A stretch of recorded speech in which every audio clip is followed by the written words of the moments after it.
Sina Hansel at Gretel.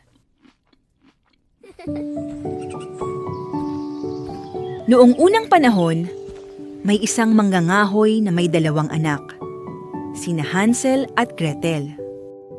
Mahal na mahal sila ng kanilang ina, ngunit ito ay namatay noong sila'y sanggol pa.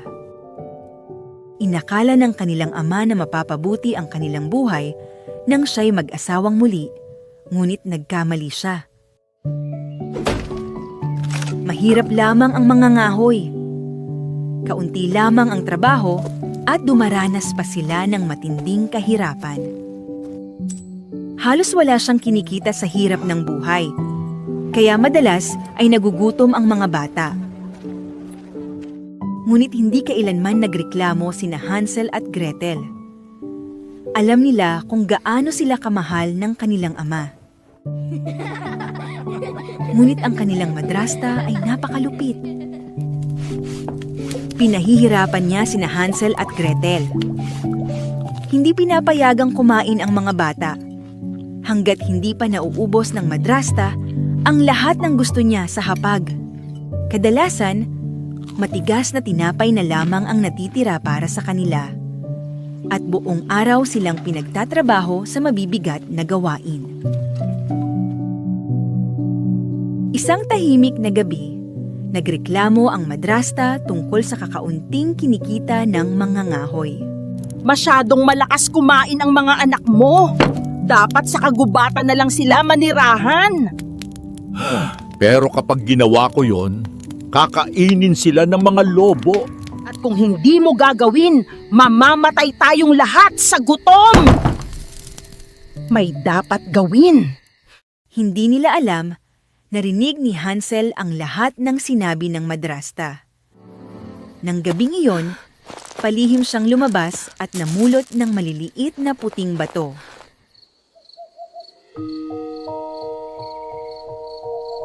Isang gabi, nang sumikat ang mga bituin, dinala sila ng madrasta sa madilim na kagubatan, sa mga liku-likong daan patungo sa kawalan.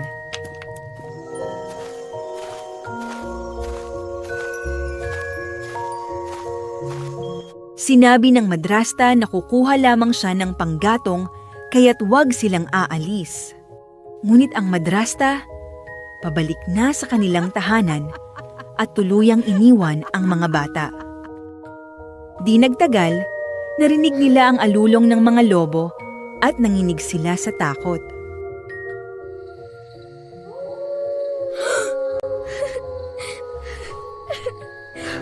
Wala na si madrasta at nawawala na rin tayo.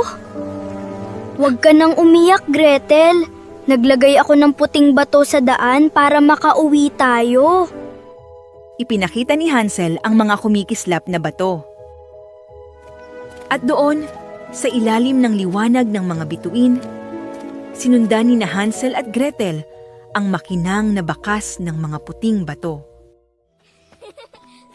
Pagsikat ng araw, ligtas silang nakabalik sa kanilang tahanan. Ngunit ang kanilang madrasta, nagngit-ngit sa galit. Mga salot, ngayong gabi, tuluyan ko na silang iwawala.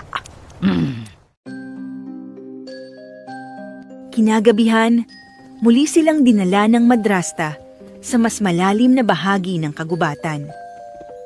Malungkot na sumunod ang magkapatid. Matapos maglakad ng napakalayo, sinabi ng madrasta, Maghintay kayo rito habang naghahanap ako ng hinog na blackberry. alam ni na Hansel at Gretel na hindi na siya babalik. Munting kapatid, nag-iwan ako ng mumog ng tinapay upang mahanap natin ang daan pa uwi. Ngunit wala silang nakitang bakas. Kinain na ng mga ibon ang lahat ng mumog. Nawawala at takot sa dilim ng kagubatan, sumilong ang magkapatid sa ilalim ng isang baluktot na puno. At kahit sila'y natatakot, dahan-dahan silang nakatulog.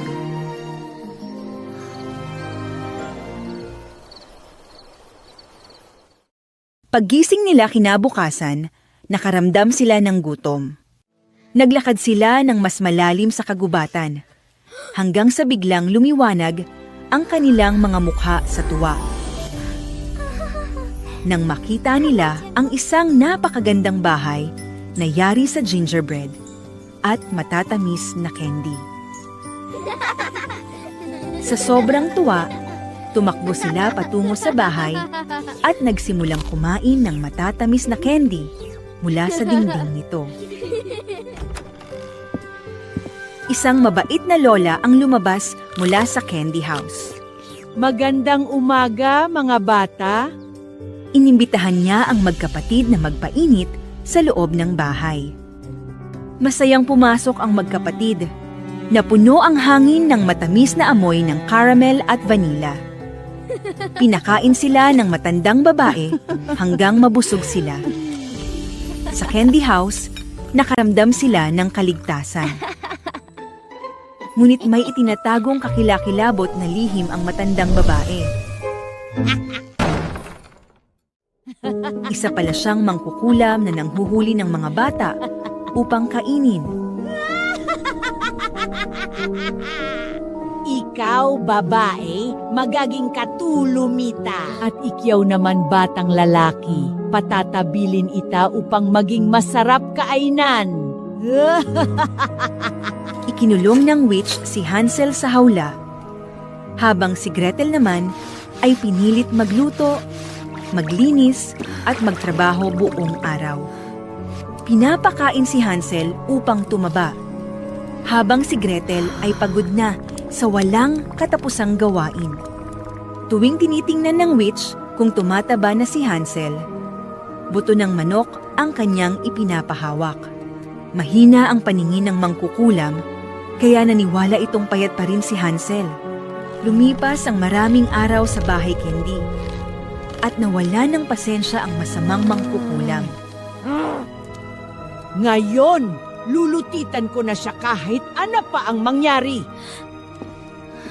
Inutusan ng witch si Gretel na tingnan kung sapat na ang init ng pugon. Ngunit nagpanggap si Gretel na hindi niya alam ang gagawin. Nagalit ang mangkukulam at siya na mismo ang yumuko upang tignan ang pugon. Sa mismong sandaling iyon, buong lakas siyang itinulak ni Gretel.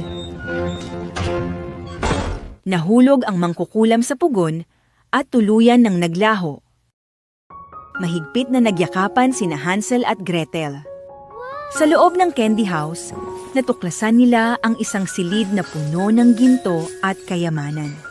Pinuno nila ng kayamanan ang mga bag at nagmadaling lumabas patungo sa kagubatan. Isang puting kalapati ang lumipad sa kanilang unahan at gumabay sa kanila pauwi. Sinalubong sila ng kanilang ama nang may luha sa kanyang mga mata. Matagal niya na ding pinaalis ang malupit na madrasta. Mula noon, hindi na muling nagutom sina Hansel at Gretel. At namuhay silang masaya magpakailanman.